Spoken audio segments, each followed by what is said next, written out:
Stand clear. 100% Wild podcast. So for all you listeners, Hello, and welcome to definitely not your favorite outdoor podcast.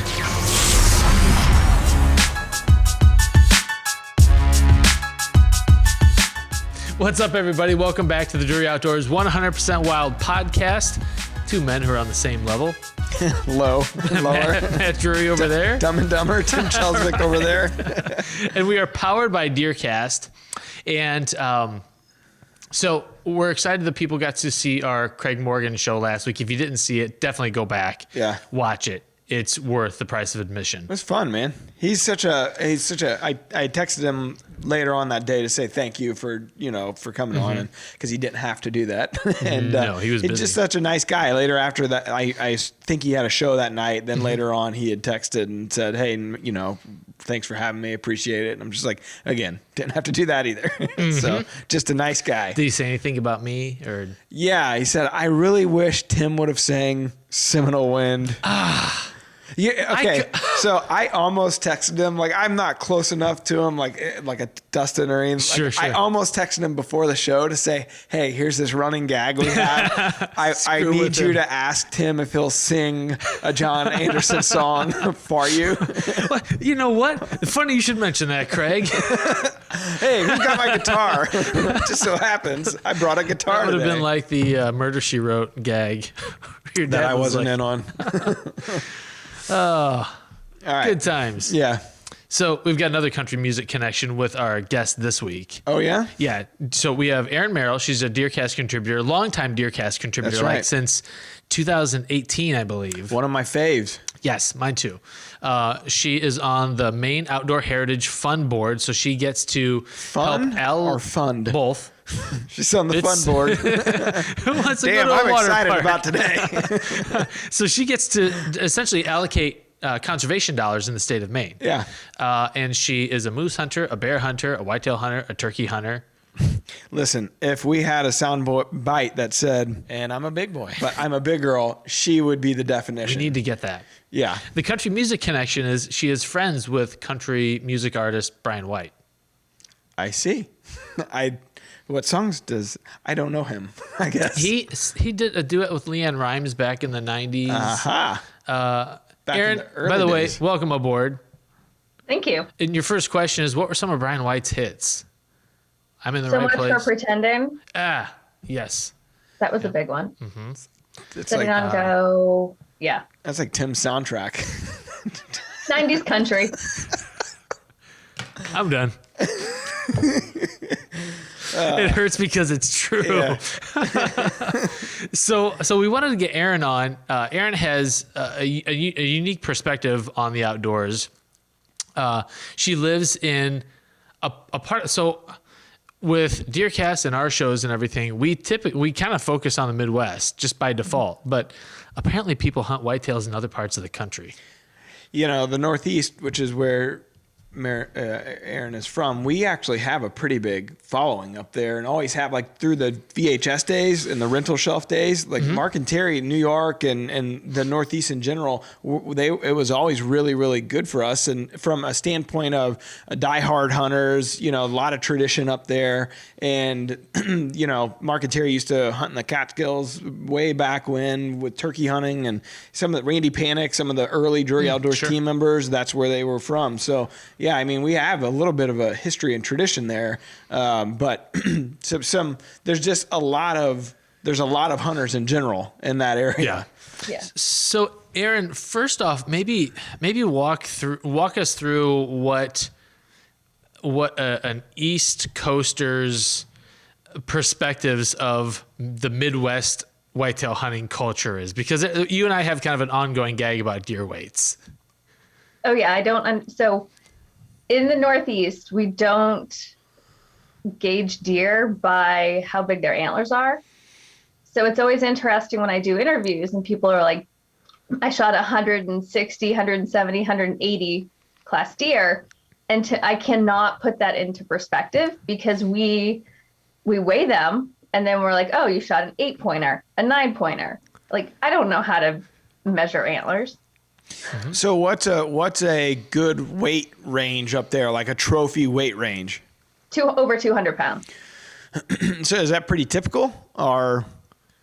It's more typical than you would expect. We have one of the hunters on our property that's taken a 200 plus pound deer the past 2 years, because we're only allowed to shoot one deer. Okay. And is that just purely based on deer density? Yeah. Yeah. Yep. Yeah.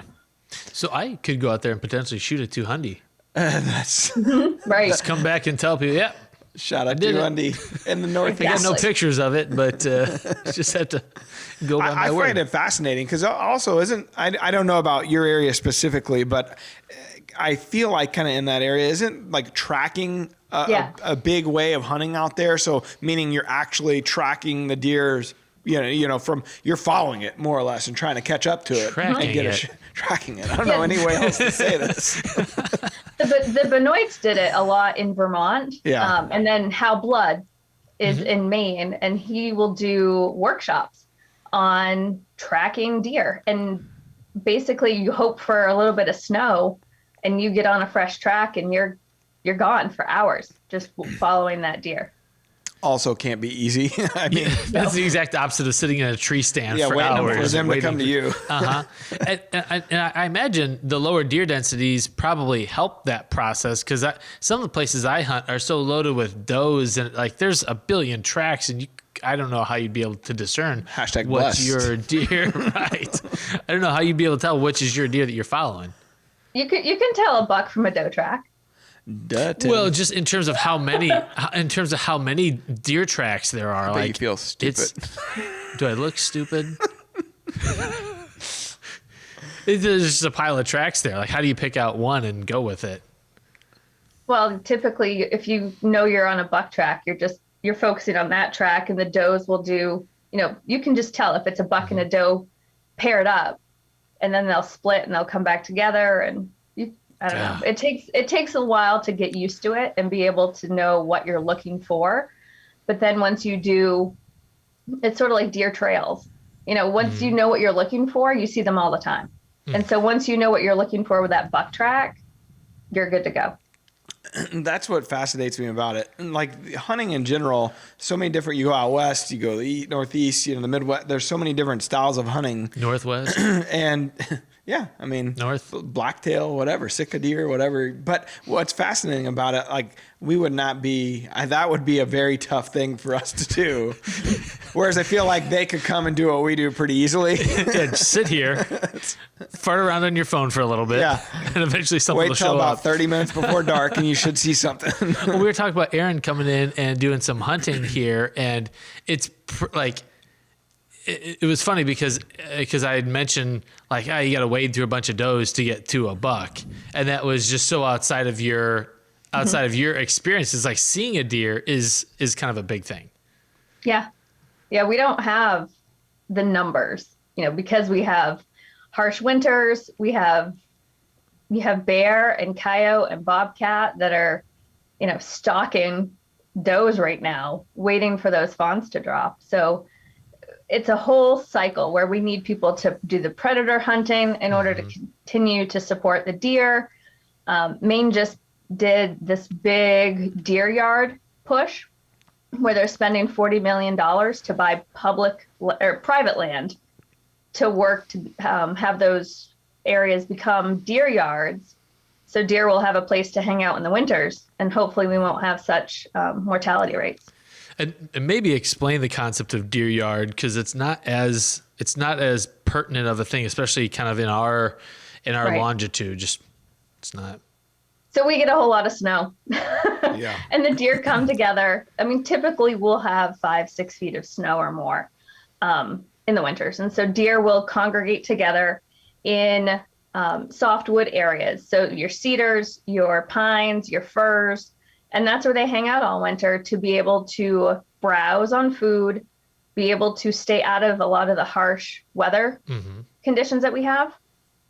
And so when you take those areas away and they become more exposed, then they're more apt to die off during the winter. So we've had some issues with the spruce budworm in the 70s and 80s. We've had severe flooding, harsh winters. And so we're at a point now where folks are really coming together to figure out how do we protect habitat so that the deer are going to be able to thrive, because we ultimately want to have hunting and more hunters come in and help with the population. So what would qualify someone or this private ground to become a deer yard? What qualifications? They have a sign. It is. Welcome, deer. Deer welcome. Wow, it sounds pretty easy. It's places that have, the softwoods already established, or it might abut some land, like in the western part of our state. We have a lot of I think it's a natural forest that's up through sort of like where the Appalachian Trail comes up. So if it abuts some good property, if we know it has the softwoods, it has all the conditions, if it's a boggy area, the biologists will go out and inspect it, and then they come back and sort of have their map of where they want to go.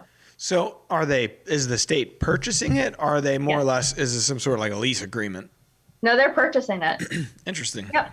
They got $40 million through the government, through the state. Has it been well received from the public or not? Yes.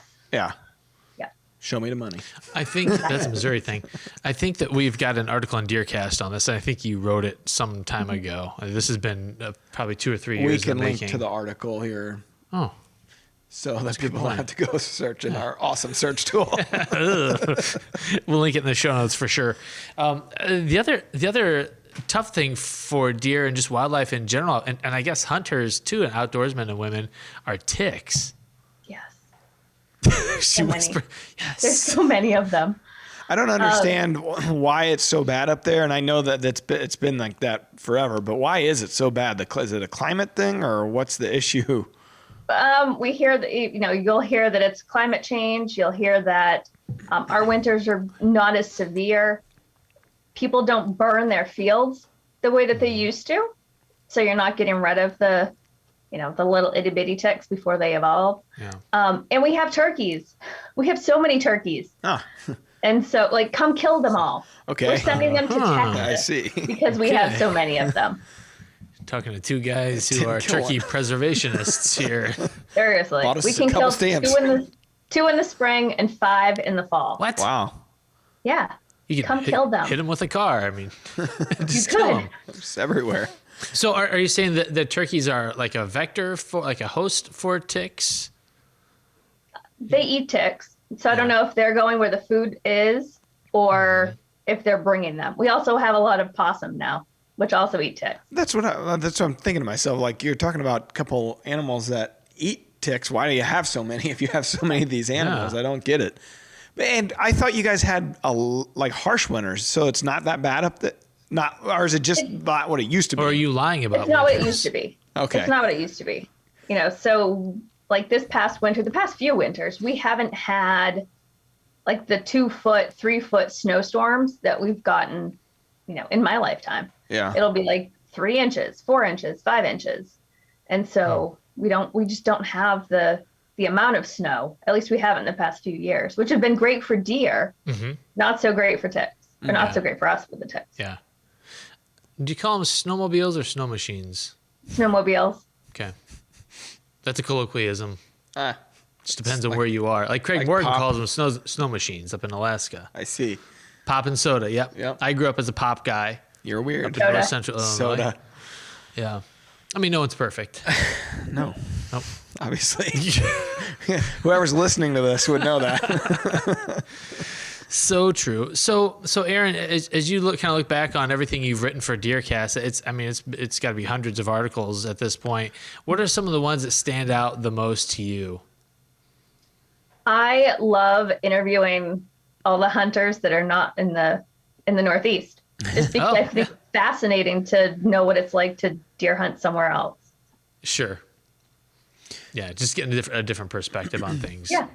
I'd like to know more about the moose hunt that you had, because I find that fascinating. I mean, that's a animal the size of a freaking small truck, or big truck, actually. I guess it's a huge animal. Yeah, huge. So take us kind of through that whole process. And is it a draw up there? Like, how do you get a moose tag? Is it a draw You sell some body parts and keep your fingers crossed and hope for the best. Yeah. How many years have you been putting in before you got the tag?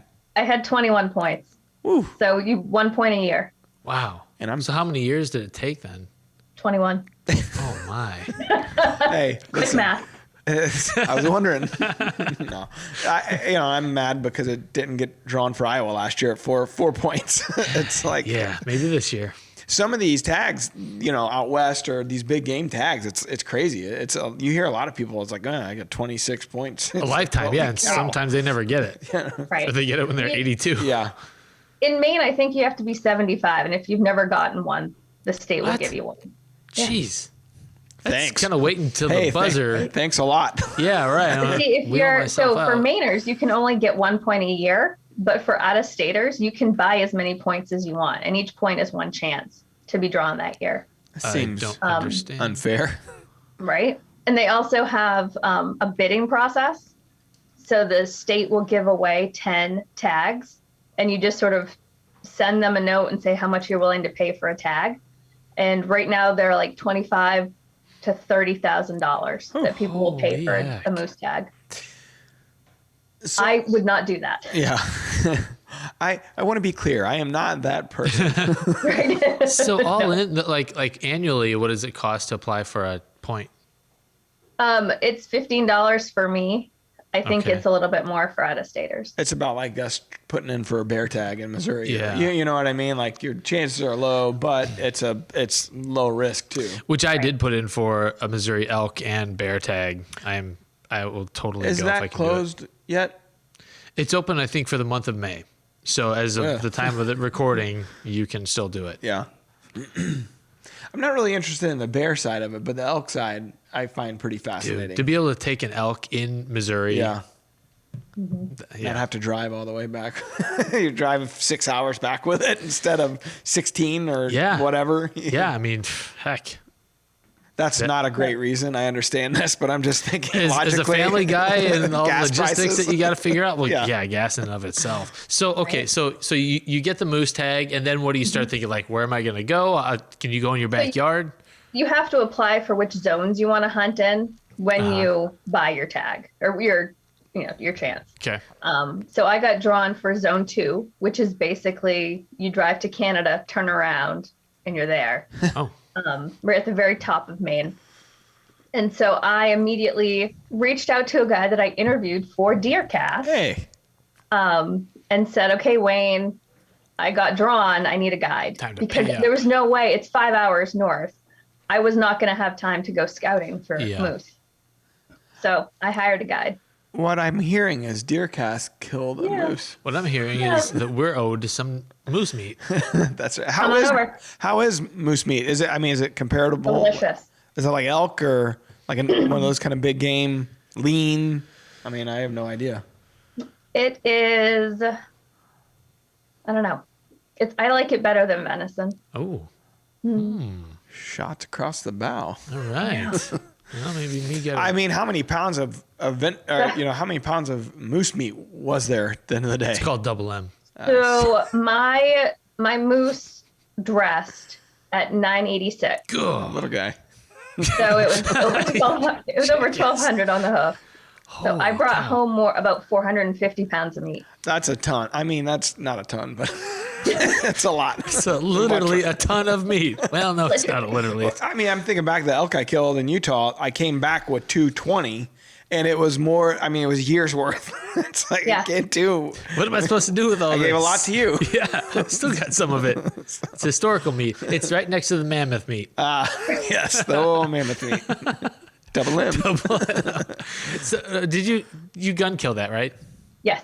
And how like I'm curious, such a big animal. I'm curious, like where'd the shot hit? How long? Like what did he do when you hit him? How far did he go? 206 yards. Okay. My dad and I were both shooting at it. We were opposite ends of the truck. And we each put 2 bullets into him. Or 4. So how's that work? But it's On 3. So I was the permit holder. My Okay. dad was the sub permittee. Oh, So I took the first shot, and then Dad can shoot at it as well. no kidding. huh. So it's kind of like party hunting. I mean, in Iowa, like party hunting, that's big tradition, and something I'm sure other states too. We should probably do something on party hunting at some point because it's a foreign concept to a lot of people. Well, and that's realistically how most hunting was done when you're thinking back, like your dad, my dad, that group, 70s, 80s, like party hunting was a huge part, probably 50s, 60s, all through, that period. Party hunting was a big part of tradition in the area. So okay, so you put a shot, he put a shot. Well, you both followed up right away, just trying to drop him, I assume. Yeah, he was heading across the clear cut, and we didn't want him to make it to the woods, so we were shooting at him. Is it pretty dense, as far as the terrain goes? Yeah. There were a lot of clear cuts that had been cut for a few years, so they were really good openings where you could glass a ways. But the woods in Maine are thick, so it's hard, it's challenging. We didn't want him to go too far. So are you hunting during the rut, or what's the strategy on how to get on the moose? I mean, are you calling to him, or you said truck, but I get that, like Utah was very similar. The terrain, you're driving, 10, 20, 30, 40 miles, and then you'll call and you'll check an area, and then you'll go and, go drive a long ways again. So is that kind of the process? In the course of a week, we put over 700 miles on the truck. I hiked more than 20 miles. Holy cow. And it's not that much. basically, there's 2 seasons. So you'd have the last week in September and then the week of Labor Day. So there's 2, you get drawn for one or the other weeks. So I had the September week. Typically, that's not the best because they're not quite at peak rut yet. But because it was so hot in October, that the September week was better than the October week because the bulls were moving around a lot more, and they did not answer to anything that week of October. They just basically hung out in the bog trying to stay cool. I'm curious, is there any correlation as far as movement, and like DeerCast as far as like barometric pressure or the moon phase, or is there any correlation? Because I know Austin Land says it quite a bit for mule deer specifically, but a little bit on the elk side. It's the same sort of thing. When everything is proving that there's not going to be a lot of movement, moose won't be moving either. So they're a lot like deer. Yeah. On days where I had poor DeerCast last year, I saw 0 moose movement. So let me ask you, are you seeing many moose at all? Or is it like, hey, we finally saw one, let's get it? It was the first. Well, it wasn't the first bull. We'd seen 2 smaller bulls over the course of the week. We saw a lot of cows. People were shooting a lot of moose. So we have decent moose numbers, but we're also dealing with, again, ticks, but it's a winter tick as opposed to the deer tick. Jesus. And so I know, right? Maine sounds like hell. So the biologist went out and collared a bunch of yearlings last year to monitor the winter the hardest tick. thing we could do. Right? And 90% of the calves died in the study. Jeez. 90. I think I just saw you post about that. You just posted about this, didn't you? Yeah. So that's pretty heartbreaking. I mean, that's your whole age class for, 3, 4. How old was that moose that you killed? Do you know? Do you age them? It was 7.5 years old. They pull a tooth and then they age them. Okay. That's pretty cool. So what's an average age that The average age is about that 7.5, 8.5. That's peak animal. Yeah.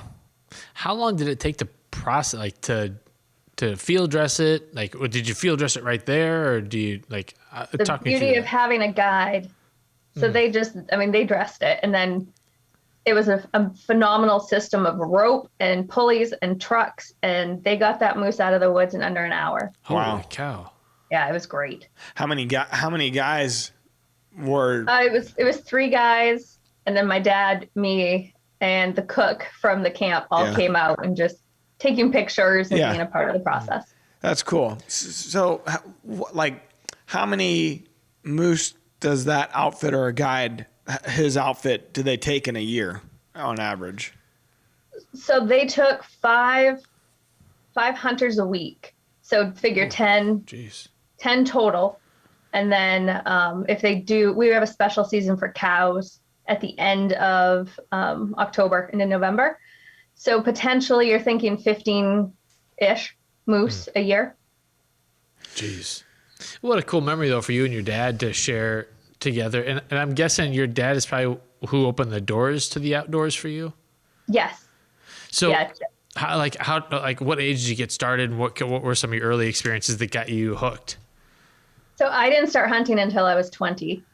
And it was more of like an act of rebellion because the guy I was dating didn't really think hunting was okay or good. Geez. And I was like, well, I know that what my dad's Spite doing. hunting. Right. Usually Wow. it's the opposite. I got rid of him and went hunting. Good for you. Good riddance. Right. He's So not a big boy. I just started going with dad out into the woods and shot my first deer, got hooked on it. We started building tree stands. And then in 14, we had the bear referendum here with a Humane Society. So I learned how to bear hunt so that I could write about it.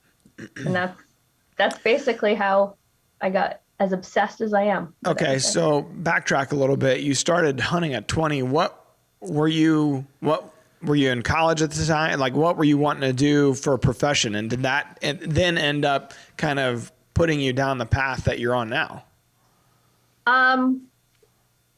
Yes, I had my blog at the time, but it wasn't as sort of focused on hunting. And so it wasn't until a couple other fellow outdoor writers in Maine wanted to talk to me because, it's a woman that hunts. Yeah. That I focused more on fine tuning my blog to focus on the hunting portion of It's a girl. I know. We feel that way about this podcast, actually. I was going to start with that. Didn't want to be sexist. Nice job. What's the name of your blog, Erin? And a strong cup of coffee. Yeah, it's an interesting read, and I've always appreciated Erin's perspective. There's a little bit of introspection, but there's always a takeaway. That's whether you are a female hunter or a female outdoors person, or like for me, I'm a dad and I have a daughter that is very interested in the outdoors and hunting. It's just interesting to hear Erin's perspectives as an adult, someone that grew up and decided to hunt.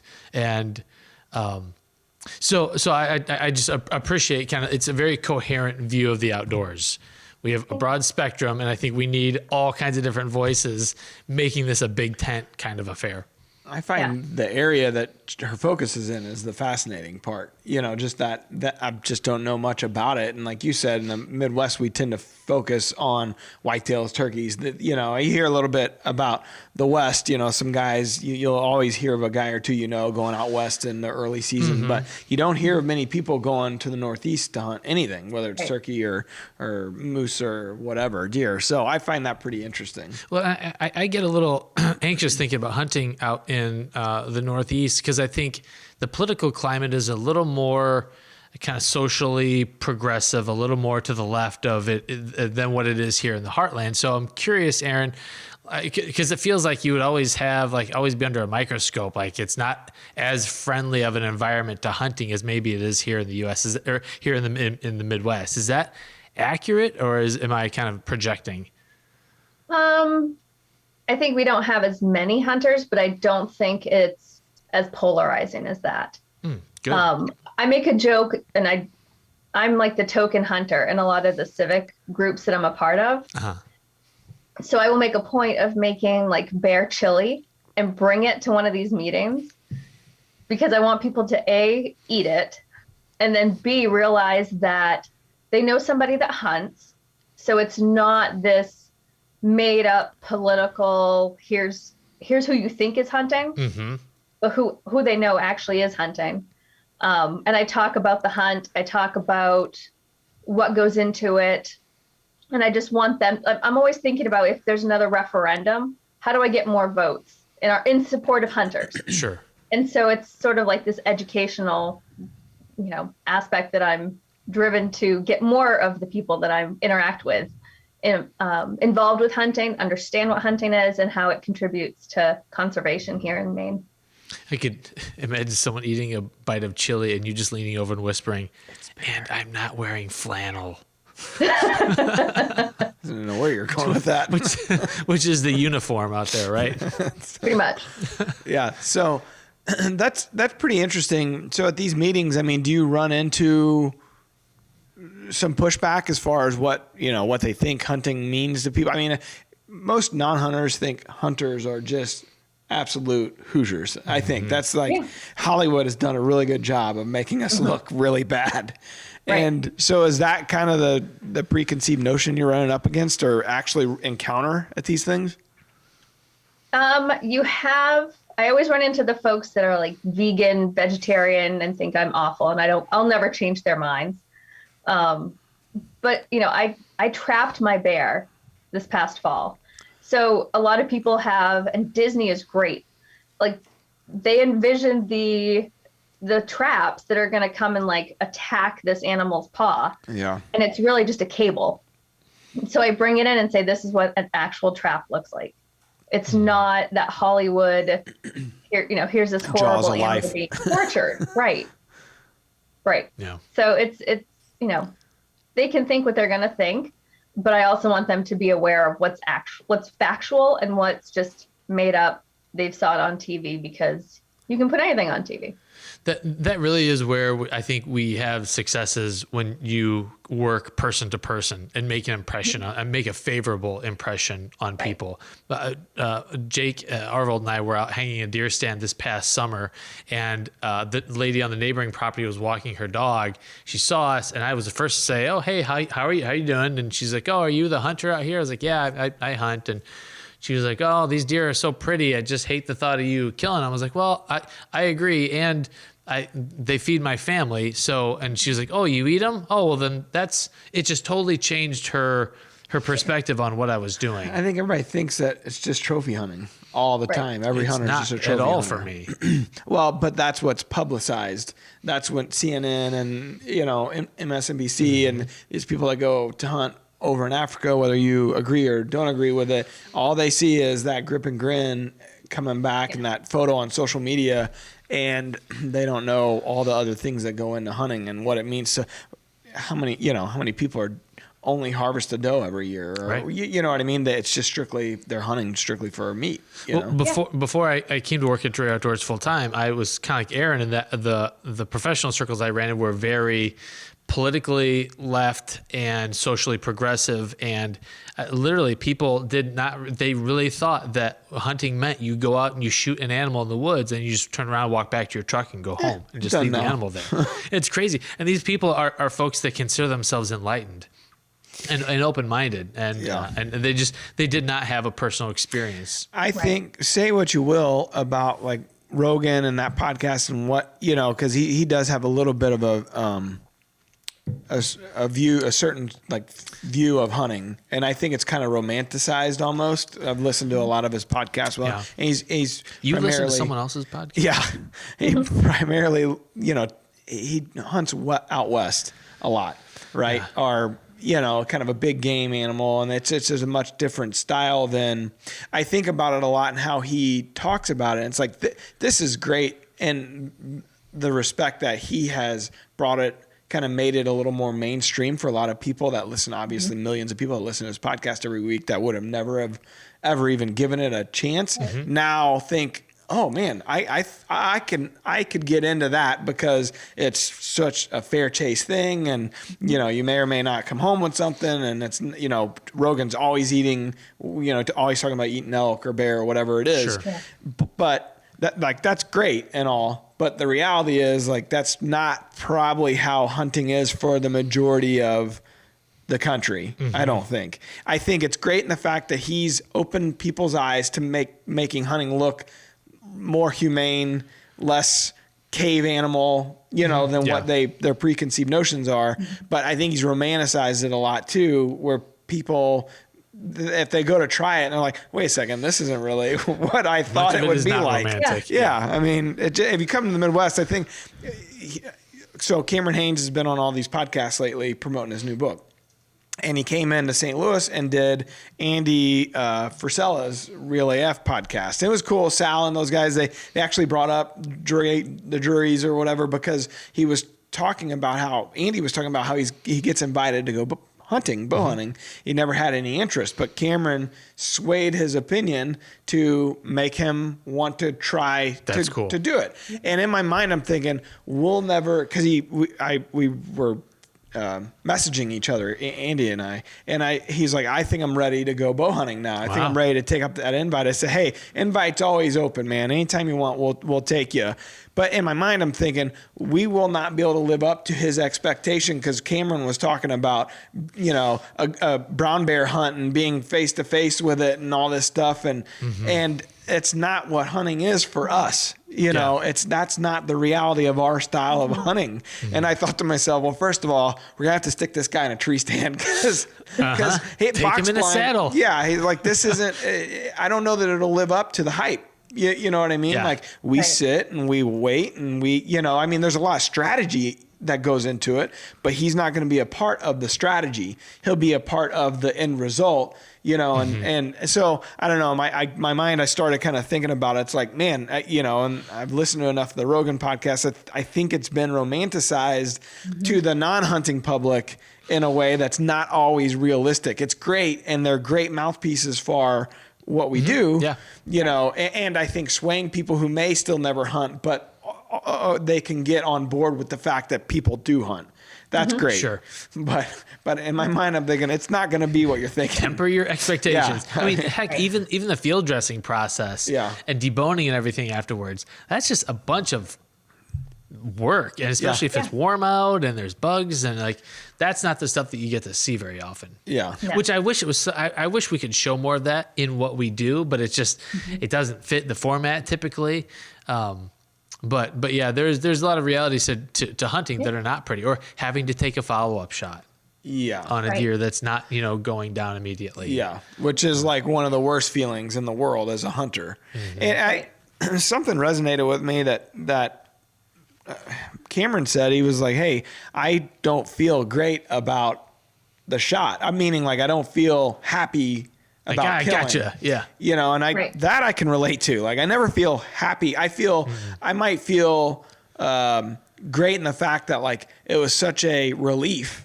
Like, it's a lot of work and it's a lot of time and it's, you know what I mean? You put so much into it. I'm sure you felt like that after 20 something years of trying to draw this tag. Like, boy, how exciting to kill a moose after all that time. But I never feel excited about killing something. That part I feel a lot of reverence for. Right. No, I mean, I think that's one of the hard parts that non-hunters don't understand, is it's not, we don't go skipping back out of the woods after we've shot an animal. It's very emotional. And I mean, we were all hot messes. When that moose went down, like Wayne, the guide, me, my dad, it was incredibly emotional because we had worked so hard for that whole week. And then to be able to accomplish this goal, but also to respect the fact that this was a magnificent animal that we were able to take out of the woods. It's a whole roller coaster of emotions. Yeah. Just for folks listening, hot mess is street talk for stricken with dysentery, right? Sure. Yeah. Sure, Tim. Yeah. Well, so here's the problem. Hunting is a very textured and complex experience, and it's hard to. It's easy to paint with a broad brush. It's hard to dig into the layers. Like, you can have more than one emotion at one time. Right. And the reality is, there are plenty of hunters who are excited about the killing, but not because they're killing. They're excited, right. They're excited about, I think about Mark or, these guys, they genuinely love the hunting aspect, and that's the end result of hunting for them. Everybody's different. So they all you all internalize it differently. Yeah. Right? I mean, when I know coon dog. Yeah. When you see coon dog kill, whether it's a turkey or a deer, if you didn't know him, you could think, oh, geez, this guy just likes killing.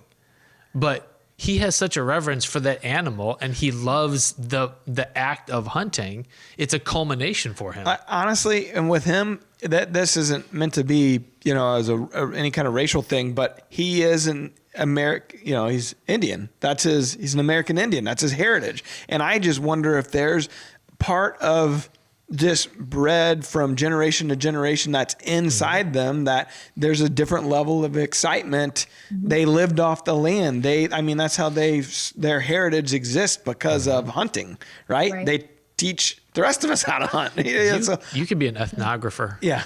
This is good. I just wonder if that's part of the reaction that's not even something he can control. You know what I Down mean? deep in Like, his genes. it's in the genes. Yeah. So I find that stuff fascinating.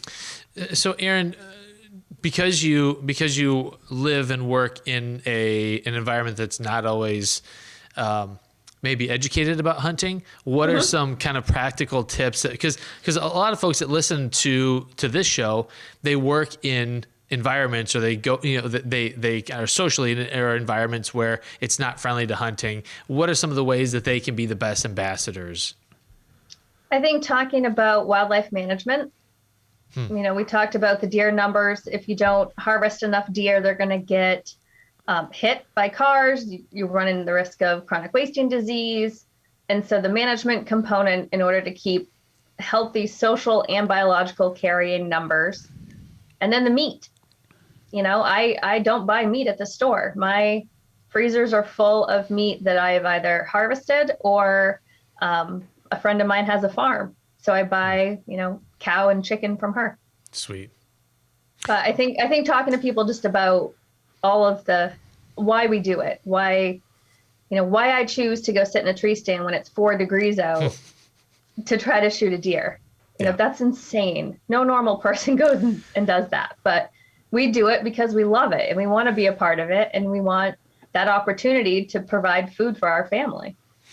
Legit. Do you guys ever get hit with EHD up in the No, Northeast? not yet. And we don't have chronic wasting disease either. And it's in Canada, and so I'm just keeping our fingers crossed that. Do you guys have any rules against interstate travel with carcasses or anything like that? I mean, they're trying to be proactive. Yeah. Yeah, there's some regulations in place. Yeah. Well, let's hope it stays that way. Yeah. We got to show Erin the real wild clip this week. Let's do it. I know we're past turkey season in most places, but this is a crazy.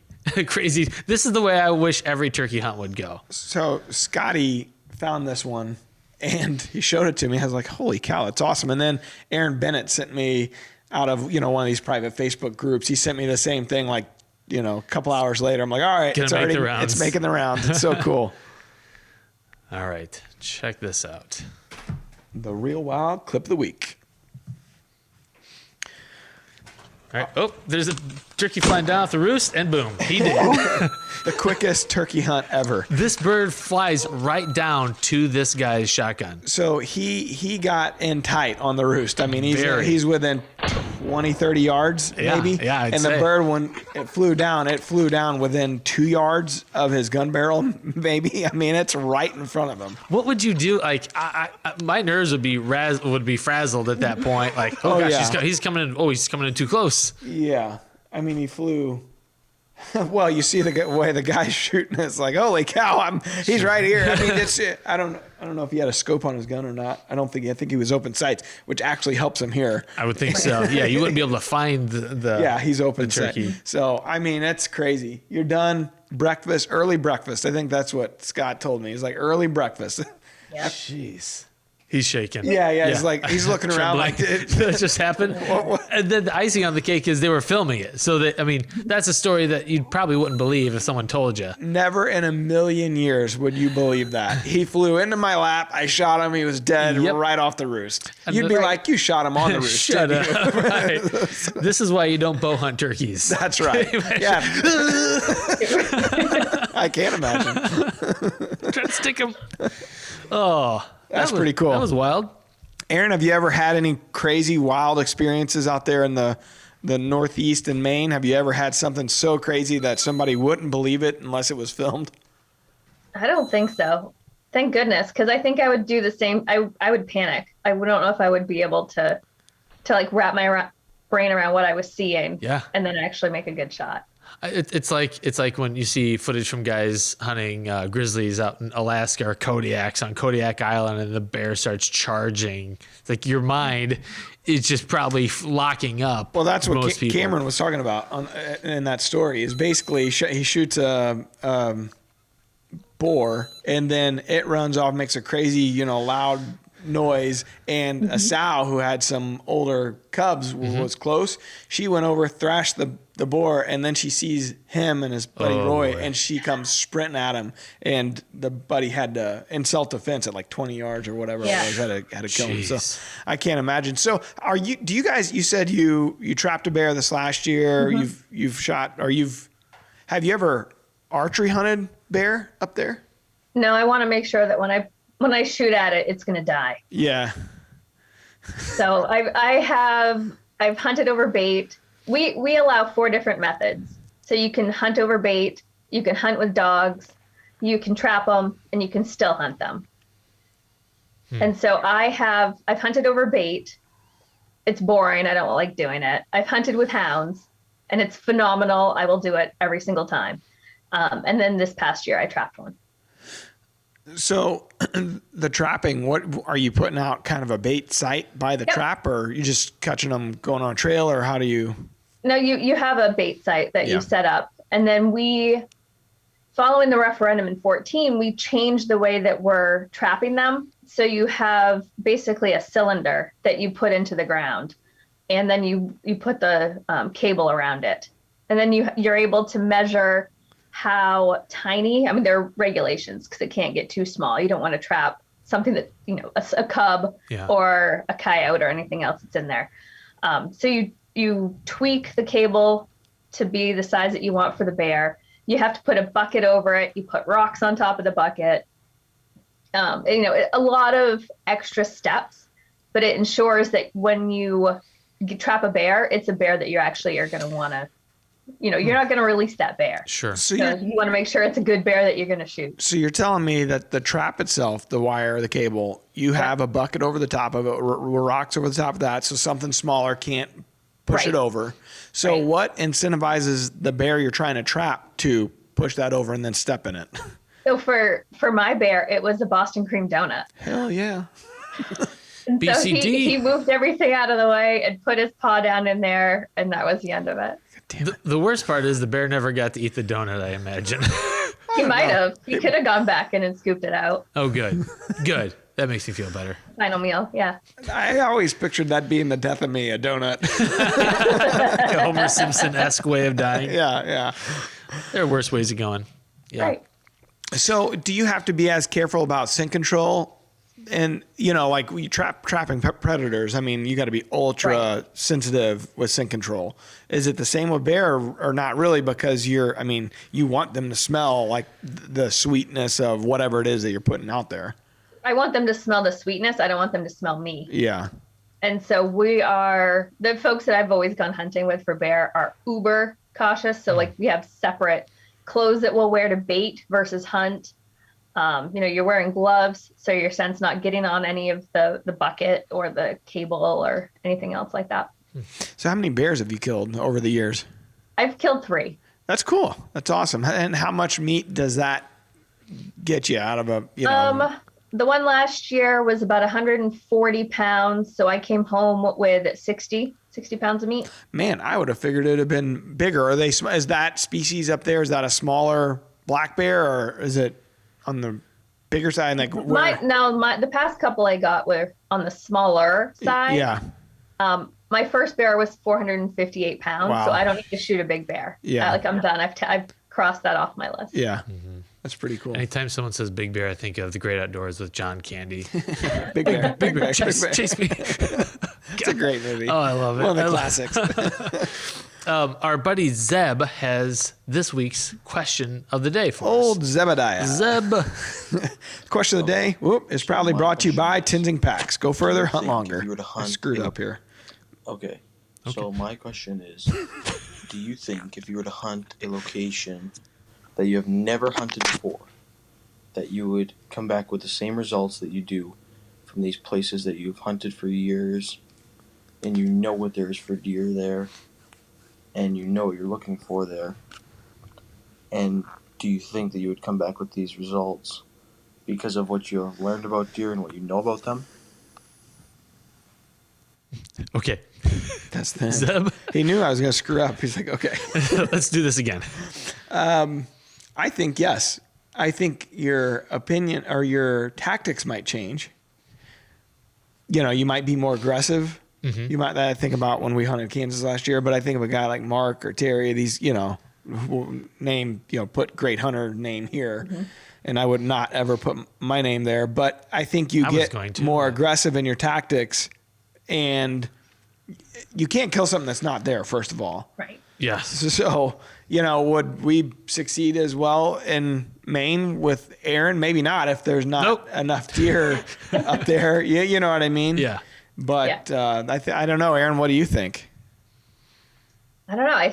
I feel like if you know the property and you know where the animals are typically traveling versus going to a brand new location, I would want to do some scouting first. I wouldn't want to go into it cold. And like you said, if you don't know the animals are even going to be there, why would you spend the time?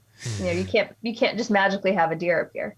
Yeah, I think you got to do a little bit of homework from a standpoint of, do you have somebody that has boots on the ground that's there, whether it's you're hunting with a buddy or an outfitter or somebody in the area. Is there any way to know, okay, what's the history here? Yeah. Right. You know, and then there's so much you can do with e-scouting on the maps now and these apps. It's crazy. So I would think that you'd be able to kind of, generally speaking, get a game plan like, this looks like a pinch point.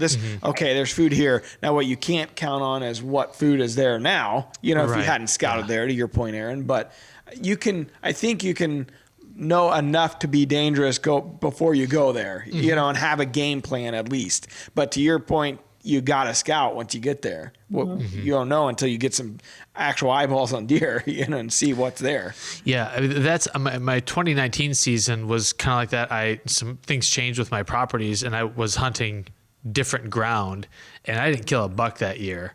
And so for me, I know a lot of it is the historical knowledge of knowing where deer typically travel. But yeah, there is definitely, okay, I understand these principles and I can apply these principles anywhere, regardless of where I am. And frankly, using DeerCast really does help too. Mm-hmm. Definitely on honing in those weather variables. And that's, I mentioned Kansas, like we didn't go out there until we got goods and greats. Yeah. And it's like, we're not going to waste our time if it's too hot, right? Got a little bit of a cold front. It's like, all right, let's drive out there and, you know, try to capitalize over this period, because you're trying to stack as many things in your favor as possible. And just generally speaking, will they be moving or not moving would be a huge one to stack into your favor. Mm-hmm. So I think that would be a major part of it. Yeah, agreed. Okay, the wildlife word. I was gonna say, the question today was brought to us by Tenzing Packs. This turkey season, I use my hang time pack instead of a vest for turkey hunting. That's what Scott does, and it was great. I was able to throw all my camera gear in there, all my calls in there, and then when I pulled everything out and it was just sitting in the blind, I just laid all my calls on top of the pack, so I had it like a little table in there. Yeah. Oh, credenza. I lay snacks on the top of mine. This will be for that. 9 a.m. This will be for 11 a.m. Something to pass the time. Well, I'm not killing turkeys. We're going to have to leave. We're out of snacks. We're gone. So the wildlife word is brought to you by ScentLock, proven deadly. Ooh-wee. Okay, and it's about ticks. I thought this would be apropos for Erin, coming from Ticksville. A deer tick's lifespan is about 3 years. And during that time, they'll have about 3 hosts and transform through 4 physiological stages. In order, those stages are... You're up first, Erin. It's multiple choice, so... Still. Okay. The 4 stages are A, egg, larva, nymph, then adult. B, egg, frittata, nymph, adult. C, egg, infant, toddler, sucker. Or D, egg, larva, nymph, Satan spawn. Our nymph. Come here, you little nymph. Get over here. Well, he kind of made it easy for you. Right. It's A. Yes, it's A. Said with conviction. I was gonna say, You were eyeing that frittata. I was. Sounds delicious. frittata. Yeah. Ticks go through 4 different life cycles or life stages, and they are egg, larva, nymph, and adult. I think you missed one. And 5. A-hole. Oh, the Satan spawn. Yeah, we could have accepted D too. Yeah. And usually when they hit the nymph and adult stage, that's when they are on larger mammals like deer, raccoons, people. The larval stage is when you'll find them mostly on mice and birds, smaller prey. So, Erin, given the crazy amount of ticks up there, or do you guys see crazy amounts of, the things that come with it when people get it, like the different diseases and like, are there certain, is there specialties up there, specialty doctors just based around this, I would assume? We have a lot of cases of Lyme. And so doctors are becoming more and more familiar with the signs and then how to treat Lyme disease. Have you guys gotten the Lone Star or the Alpha Gal or whatever? We had the Alpha, I think, on one of the islands. And then that was like a one-off because I don't think we've had any other cases. How the hell they get on an island? I have no idea. Some bird must have carried it over. Damn birds. Right? Outlaw birds. So basically we just bathe in permethrin and so, who knows what you guys will end up with later on in life. So basically, anytime you're going out in the woods, your clothes are already, every time you go out in the woods, no matter what time of year, you guys are wearing permethrin? Pretty much. Unless there is a good 6 inches of snow and it's been cold enough that that the ticks are going to hide in that, undergrowth, then you're spraying down and hoping for the best. And check. You're constantly checking yourself for ticks. If you get them on your face, I know it's super fun. Come to Maine and hunt. I'm thinking, I'll leave the Maine hunting day, Erin. Keep your turkeys. We're shipping them to Texas. We don't want them up here. So shipping them along with. I wonder how Easterns. I wonder how Easterns do in Texas. It's an interesting because you think mostly Rios. Right. No, we've sent I think 80 of them now, and we have another 20 or 40 that we'll send next year down there to try to repopulate. So are you part of those types of programs as well? I know about them. I just need to coordinate with the biologists to go out when they're catching them. Yeah. They're in my district when they're doing it. So it wouldn't be hard. That's pretty fascinating. How are they catching them? They net them. So they bait them. And then when they come in, they have the little net guns that shoot off and trap them. Can an individual purchase a net gun, maybe from Amazon or Bass Pro? I don't know. We'll have to look into that. Just curious. It'd be fun around here, I'll tell you that. Hey, you took too long of a lunch break. I'll net you back in here. All right, let's hit our shout-outs for the week. Let's do it, Tim. We've got a completely impronounceable person from Apple Podcast, Ina CM. I don't know. And it can... Careful. Now you know how I feel pronouncing everybody's names every week. I'll just say unintelligible, but we appreciate it nonetheless. A+ podcast. Matt and Tim do a great job on the podcast. They must not watch. Wide range of guests and topics that keep it lighthearted and fun. Give it a listen. Thanks, dude. Thank you. Or dudette. I don't know which. I don't know. All right. We're going to welcome in some new Rack Pack members. We got Cy. Okay, so every week there's a fake one. This must be it. Cy Twindo. Cy. Yeah, you got it. Cy Twindo. Sight window. Damn it. Sight window. It's getting tough to come up with these. Starting to drag the bottom of the old barrel. I still can't figure them out. Cody Freeman, Matt Freeman. Brothers? Cousins? I don't know. Lovers? Well, that's a given. Ryan Grant. Sorry, guys. I'm just messing with you. What happens in the rack pack stays in the rack pack. We got a bunch more folks in there. So appreciate everyone hopping over to the rack pack. Here's what I'd like to do. We're not quite to 1,000 people in the rack pack yet. I want to sprint to 1,000. So everybody listening, if you're still listening for whatever reason, I want you to share it with all your buddies and get them into the rack pack. Anybody that's ever hunted. Also tell them about the podcast. We have new hats, by the way. What? So this is a prototype. But I just ordered a bunch. So I don't know, a couple weeks here, we're going to have new hats. And if you leave a question of the day, you're going to get the new 100% Wild Richardson 112 hat. It's not a flat bill. And they're not cheap. No, they're legit hats.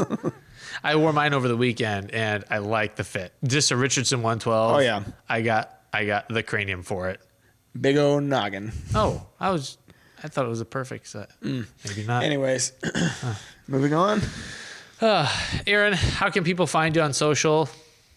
I'm on Woods and Coffee. Okay. And you don't have to like coffee to enjoy her content.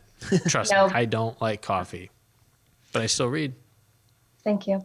I need coffee to function. So I can't read. content and coffee, the two things I love most. Yes. Cool. Do you have any trips planned for this year? Any hunting trips planned? No, because my Grand Slam cost me a lot of money. I'm just cruising this year. I see. I didn't know if Tim invited you in for a saddle hunt in the Not yet. suburbs of St. No, wait. Louis. We can definitely put you on a doe. I can pretty much guarantee that. You'd be surprised. Don't guarantee anything because you just never. I've learned that the hard way. You will see a doe. You can see one.